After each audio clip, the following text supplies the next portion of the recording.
৭৫,০০০। ৭৫,০০০।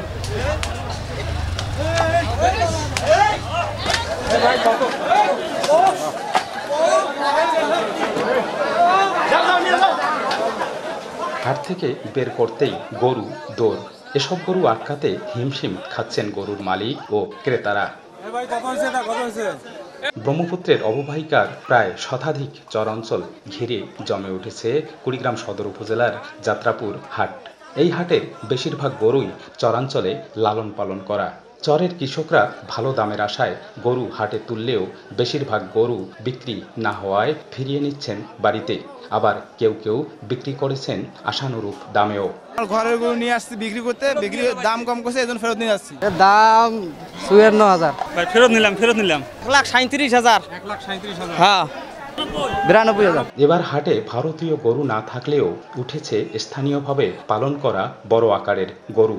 তবে হাটে গরুর দাম বেশি হওয়ায় ক্রেতা কম বলে এখনো জমে ওঠেনি বেচাকেনা।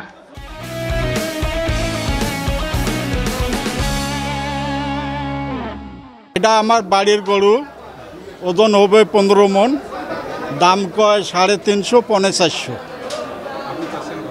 আমি চাচ্ছি ৫ লাখ। দাম মনে করেন যে মিডিয়াম দামে আছে, কেনার মতো তো আছে, তাকে নিম্ন আছে, বেশি দামেরও আছে, যার যেমন সমর্থ সে সেভাবে কিনতেছে। হাটের ইজারাদার জানায়, জেলার ঐতিহ্যবাহী এই হাটে বিভিন্ন আকারের গরু উঠলেও আশানুরূপ বেচাকেনা হচ্ছে না। গরু মোটামুটি আসছে, কিন্তু কেনার অভাব, কেনার লোক নাই। আর গরুর দামও মানুষ ছাড়তে চায় না, কারণ গরুর তো এখন গরু একটাকে মানুষ করতে গেলে অনেক পয়সার প্রয়োজন। সেটাই তাদের ক্রয় ক্ষমতা আর বিক্রয় ক্ষমতার মধ্যেই পার্থক্যটার কারণেই এবার বেচাকেনা কম। জেলার ৯ উপজেলায় এবার কোরবানির হাটের জন্য প্রস্তুত রাখা হয়েছে ষাঁড়, বলদ, গাভী সহ প্রায় ১,১৪,০০০ গরু। বাদশা সৈকত, সময় সংবাদ, কুড়িগ্রাম।